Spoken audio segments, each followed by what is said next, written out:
Hello everyone, welcome to online study YouTube channel. Online study YouTube চ্যানেলে তোমাদের সবাইকে স্বাগত। তোমাদের জন্য দারুণ একটি সুখবর, অর্থাৎ গ্রামীণ স্বাস্থ্য মিশনে তরফ থেকে তোমাদের সম্পূর্ণ নিয়োগ বিজ্ঞপ্তি প্রকাশিত করা হয়েছে। এখানে সিলেকশন হয়ে যাওয়ার পর তোমাদের নিজ নিজ জেলার যে ব্লক অফিস আছে এবং সেখানে যে স্বাস্থ্য মিশনগুলো আছে সেখানে তোমাদের জব পোস্টিং পড়ে যাবে। এখানে আবেদন করার জন্য তোমাদের যোগ্যতা হচ্ছে ক্লাস 10 পাস থাকলেই তোমরা আবেদন করতে পারবে এবং আবেদন করার লাস্ট ডেট হচ্ছে 20 মে 2025। এখানে সম্পূর্ণ সরাসরি ইন্টারভিউর উপর ভিত্তি করে তোমাদের সিলেকশন প্রসেস কমপ্লিট করা হবে। তো এই ভিডিওর মাধ্যমে এই যে নিয়োগ বিজ্ঞপ্তির যাবতীয় যা গুরুত্বপূর্ণ ইনফরমেশন আছে সবকিছু তোমাদের কাছে বিস্তারিতভাবে তুলে ধরবো এবং তোমরা কিভাবে আবেদন করবে সেই অ্যাপ্লাই এর প্রসেসও আমি তোমাদের এই ভিডিওর মাধ্যমে দেখাবো। তো তোমরা পুরো ভিডিওটি প্রথম থেকে শেষ পর্যন্ত কমপ্লিট দেখো, পুরো কমপ্লিট ইনফরমেশন তোমরা কিন্তু এই ভিডিওর মাধ্যমে পেয়ে যাবে। আর এরকমই বিভিন্ন ধরনের জব আপডেটের পাশাপাশি বিভিন্ন ধরনের ইনফরমেটিভ ভিডিও পাওয়ার জন্য তোমরা চ্যানেলটিকে সাবস্ক্রাইব করে পাশে থাকা বেল আইকনটি অবশ্যই অল করে রেখে দিও। তো চলো বিস্তারিত তথ্য নিয়ে একদম অফিসিয়াল নোটিফিকেশন নিয়ে ফর্ম ফিল আপ নিয়ে আমি মূল ভিডিওতে চলে যাচ্ছি। তো আমি পিডিএফটা ওপেন করে নিয়েছি, তোমরা দেখতেই পাচ্ছ এখানে তোমাদের কি বলা হচ্ছে দেখো। 1/1/2025 ধরে তোমাদের বয়স যদি 30 থেকে 40-এর মধ্যে হয়ে থাকে সেক্ষেত্রে তোমরা আবেদন করতে পারবে এবং তোমরা যদি তপশিলি জাতি ও উপজাতিভুক্ত প্রার্থী হয়ে থাকো সেক্ষেত্রে বয়সের সীমা হচ্ছে 22 থেকে 40 বছরের মধ্যে। এবং অবশ্যই এই যে বয়স সীমা আছে তার প্রমাণপত্র হিসেবে মাধ্যমিকের অ্যাডমিট কার্ড অথবা জন্ম সার্টিফিকেটের যে ডকুমেন্টস সেগুলো তোমাদের অবশ্যই জমা করতে হবে আবেদন করার সময়। অর্থাৎ এখানে যেহেতু তোমাদের সম্পূর্ণ অফলাইন পদ্ধতিতে ফর্ম ফিল আপ করা হবে তার জন্য তোমরা যখন ফর্মটি ফিল আপ করবে সেই ফর্মের সাথে অবশ্যই তোমাদের কিন্তু বয়সের ডেট অফ বার্থ সার্টিফিকেট কিন্তু অবশ্যই এখানে অ্যাটাচ করতে হবে। এরপর দেখো আরো কি বলা হচ্ছে, প্রার্থীকে মাধ্যমিক বা সমতুল্য পরীক্ষায় অবতীর্ণ হতে হবে। অর্থাৎ আবেদন করার জন্য তোমাদের মিনিমাম যোগ্যতা হচ্ছে মাধ্যমিক। অর্থাৎ তোমরা যদি শুধুমাত্র মাধ্যমিক পাস করে থাকো সেক্ষেত্রে তোমরা প্রত্যেকেই আবেদন করতে পারবে। কিন্তু আরো কি বলা দেখো, উচ্চতর শিক্ষাগত যোগ্যতায় প্রার্থীরাও আবেদনকারী হিসেবে বিবেচিত হবেন।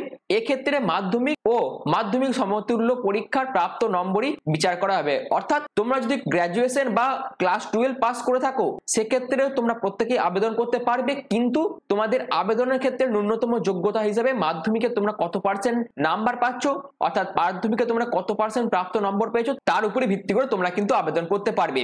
আরো বলা হয়েছে তোমাদের কাছে যদি ক্লাস 12 বা উচ্চতর কোনো শিক্ষাগত যোগ্যতা থেকে থাকে সেক্ষেত্রে প্রার্থীদের উচ্চশিক্ষার জন্য কিন্তু কোনো রকম বাড়তি মূল্যায়ন দেওয়া হবে না। অর্থাৎ কোনো রকম এক্সট্রা কোনো অগ্রাধিকার তোমরা কিন্তু পাবে না তোমাদের যদি হায়ার এডুকেশন কোয়ালিফিকেশন থেকে থাকে তার জন্য।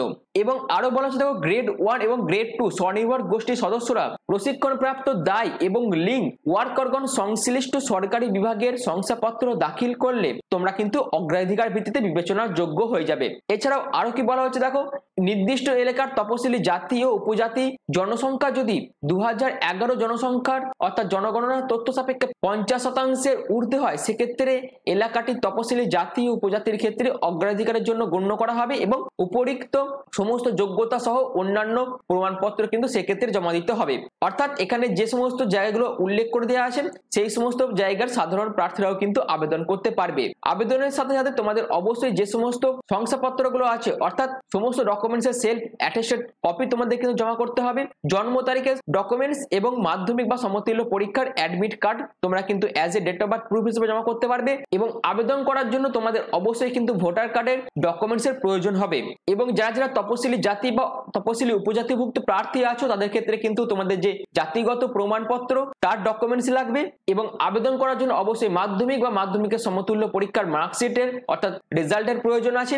গ্রেড 1 এবং গ্রেড 2 স্বনির্ভর গোষ্ঠীর সদস্যের জন্য প্রশিক্ষণপ্রাপ্ত দায়ের লিঙ্ক ওয়ার্কারের প্রমাণপত্রের প্রয়োজন আছে অর্থাৎ ডকুমেন্টস এর প্রয়োজন আছে। এছাড়াও প্রার্থীর স্বাক্ষর সহ 2 কপি কালার পাসপোর্ট সাইজ ফটোগ্রাফের প্রয়োজন আছে এবং সে সমস্ত ফটোগ্রাফ অবশ্যই তোমাদের সেলফ অ্যাটেস্টেড খামের মধ্যে কিন্তু অবশ্যই জমা করতে হবে। অর্থাৎ তোমরা যখন আবেদন পত্রটি ফিল আপ করবে সেই ফিল আপ করে তোমাদের সেই আবেদন পত্রটির সাথে সাথে সেলফ অ্যাটেস্টেড ডকুমেন্টস কিন্তু এই ফর্মের সাথে অ্যাটাচ করে একটি খামের মধ্যে পুরতে হবে এবং তার উপরে তোমরা কোন পোস্টে আবেদন করছো সেটা তোমাদের অবশ্যই লিখে দিতে হবে। এছাড়াও এখানে কি বলছে দেখো, আবেদনকারীর নাম সহ ডাকযোগে সম্পূর্ণ নিজ ঠিকানা উল্লেখ তোমাদের করতে হবে সেই খামের উপরে এবং 22 টাকার ডাক টিকিট সহ সেলফ অ্যাটেস্টেড এনভেলপ অর্থাৎ এনভেলপ খামের মধ্যে পড়ে সেটাকে সেলফ অ্যাটেস্টেড করে তোমাদের প্রমাণপত্রগুলোর সঙ্গে অর্থাৎ যে ডকুমেন্টসগুলো তোমরা অ্যাটাচ করবে সেইগুলোর সাথে তোমাদের ফর্মটি ফিল আপ করে কিন্তু জমা দিতে হবে। অর্থাৎ বাই পোস্টও তোমরা কিন্তু এখানে আবেদনপত্রটি জমা করতে পারবে। এরপর দেখো আরো কি বলা হচ্ছে, তোমরা যদি আবেদনের টাইম কোনো রকম যদি কিছু ভুল তথ্য দিয়ে আবেদন করে থাকো, বা তোমরা যদি কোনো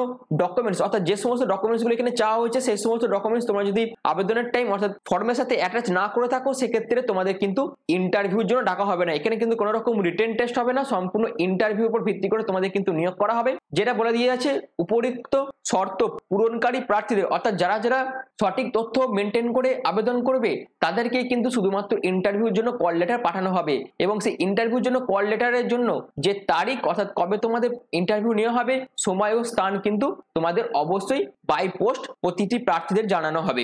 এই হচ্ছে পুরো বিষয়টা। এছাড়াও তোমরা যদি কিছু ইনকমপ্লিট বা কিছু ভুল করে থাকো আবেদনের টাইম অর্থাৎ ফর্মের মধ্যে যদি তোমাদের কিছু ভুল থেকে থাকে এবং তোমাদের ফর্ম যদি ইনকমপ্লিট ভাবে তোমরা জমা করে থাকো, সেক্ষেত্রে তোমাদের ফর্ম কিন্তু সম্পূর্ণভাবে রিজেক্ট করে দেওয়া হবে। এবার আসে তোমরা কিভাবে আবেদনপত্রটি ফিল আপ করবে। অবশ্যই তোমাদের এখানে রিসেন্ট যে পাসপোর্ট সাইজ ফটোগ্রাফ আছে সেটা সেলফ অ্যাটাস্ট করে এখানে কিন্তু অ্যাটাচ করতে হবে।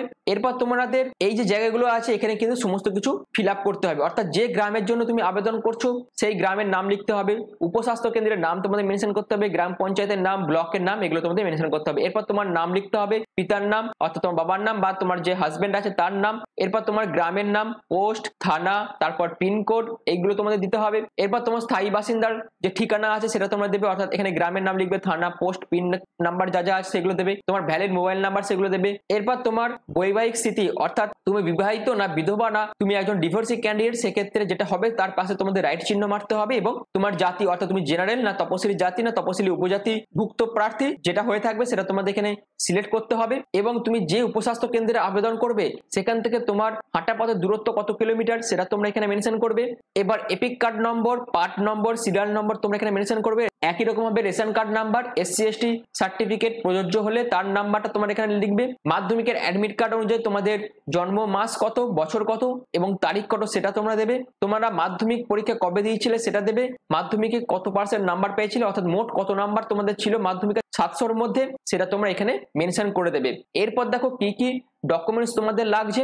অবশ্যই তোমাদের আমি এই ব্যাপারটা আগে ক্লিয়ার করে দিয়েছি, যেখানে তোমাদের মাধ্যমিকের অ্যাডমিট কার্ড বা ডিওবি সার্টিফিকেট অর্থাৎ ডেট অফ বার্থ সার্টিফিকেটের প্রয়োজন হবে, স্থায়ী বাসিন্দার সার্টিফিকেটের প্রয়োজন হবে অর্থাৎ তুমি যেখানে আবেদন করবে সেখানকার স্থায়ী বাসিন্দার সার্টিফিকেটের প্রয়োজন হবে, এবং প্রমাণস্বরূপ ভোটার কার্ড, রেশন কার্ডের মধ্যে যে কোনো একটি কার্ডও তোমরা কিন্তু স্থায়ী বাসিন্দার প্রমাণ হিসাবে তোমরা কিন্তু জমা করতে পারো। এবার যারা যারা তপশিলি জাতি ও উপজাতিভুক্ত প্রার্থী আছে তাদের ক্ষেত্রে তোমাদের যে জাতিগত প্রমাণপত্র আছে অর্থাৎ যে সার্টিফিকেটগুলো আছে সেগুলো তোমরা দেবে। মাধ্যমিক বা সমতুল্য পরীক্ষার মার্কশিটের প্রয়োজন হবে। যারা যারা গ্রেড 1 এবং গ্রেড 2 স্বনির্ভর গোষ্ঠীর প্রার্থী আছো তাদের ক্ষেত্রে তাদের যে প্রশিক্ষণ প্রাপ্ত যে সার্টিফিকেট সেটা তোমরা দেবে। এরপর প্রতিটি প্রার্থীকে 2 copy passport size photograph self attest করে কিন্তু খামের মধ্যে জমা করতে হবে, এবং খামের উপর 22 টাকার একটি ডাক টিকিট অ্যাটাচ করে নিজেদের নাম ও ডাকযোগের ঠিকানা লিখে যে ঠিকানা বলে দিয়েছে সেই ঠিকানা তোমাদের কিন্তু পাঠিয়ে দিতে হবে। এছাড়াও বর্তমানে বৈবাহিক স্থিতি সম্পর্কে সাদা কাগজে তোমাদের স্বলিখিত হলফনামা করে জমা করতে হবে। এরপরে তোমাদের এখানে সিগনেচার করতে হবে। তারপরে তোমাদের পুরো ফর্মটা এইভাবে ফিল আপ করে একটি এনভেলপ খামের মধ্যে পুরে তার সাথে যে সমস্ত ডকুমেন্টস গুলো চাওয়া হয়েছে সেগুলো সেলফ অ্যাটাস্ট করে তোমাদের জমা করতে হবে, এবং যে ঠিকানায় বলে দিয়েছে সেই ঠিকানায় তোমাদের কিন্তু পাঠিয়ে দিতে হবে। এই হচ্ছে তোমরা কিভাবে আবেদন যে পত্র অর্থাৎ যে ফর্মটি আছে সেটা তোমরা কিভাবে ফিল আপ করবে সেটা আমি বলে দিলাম। এরপর চলো আরো যে সমস্ত তথ্যগুলো আছে সেগুলো তোমাদের কাছে বিস্তারিতভাবে আলোচনা করে দিচ্ছি।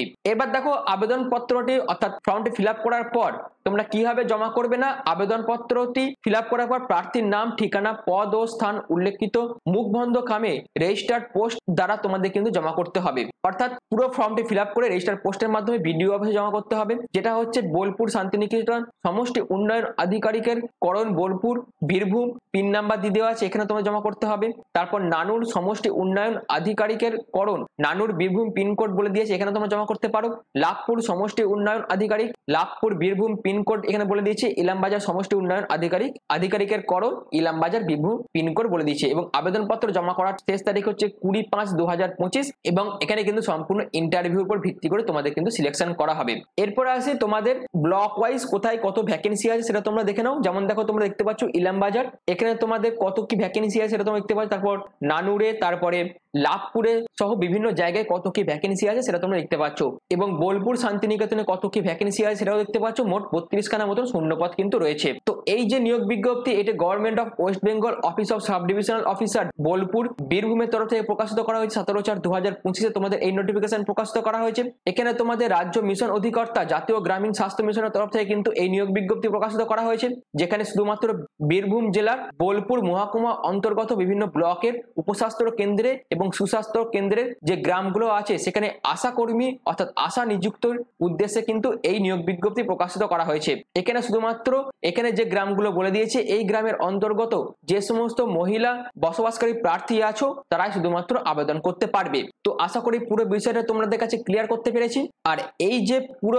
বিজ্ঞপ্তির জন্য যে নোটিফিকেশন এবং যে আবেদন করার জন্য ফর্ম, সেটা তোমরা এদের অফিসিয়াল ওয়েবসাইট থেকে পেয়ে যাবে, অর্থাৎ সাব ডিভিশনাল অফিসার বীরভূমের যে অফিসিয়াল ওয়েবসাইট আছে সেখান থেকে তোমরা ডাউনলোড করতে পারবে, যার লিঙ্ক কিন্তু আমি ডেসক্রিপশনে দিয়ে দেবো। আর তোমাদের কাছে একটাই রিকোয়েস্ট, অবশ্যই তোমরা যারা এই ভিডিওটি দেখছো তারা প্রত্যেকে তাদের জেলার নাম কমেন্ট সেকশনে কমেন্ট করবে, কারণ এই যে আশা কর্মীর জন্য যে নিয়োগ বিজ্ঞপ্তি সেটা যখনই তোমাদের জেলা অনুযায়ী প্রকাশিত করা হবে তার আপডেট যাতে তোমরা এই চ্যানেলের মাধ্যমে পেয়ে যেতে পারো। অর্থাৎ বিভিন্ন জেলা থেকে যে আশা কর্মীর জন্য নিয়োগ বিজ্ঞপ্তি প্রকাশিত করা হবে এর পরবর্তীতে সেই সমস্ত আপডেট পাওয়ার জন্য অবশ্যই তোমরা কিন্তু তোমাদের জেলার নাম সবাই কমেন্ট সেকশনে কমেন্ট করে দিও, যাতে তোমাদের জেলার এই সমস্ত পোস্টের জন্য যে নিয়োগ বিজ্ঞপ্তি সেটা তোমরা এই চ্যানেলের মাধ্যমে পেয়ে যেতে পারো তার জন্য।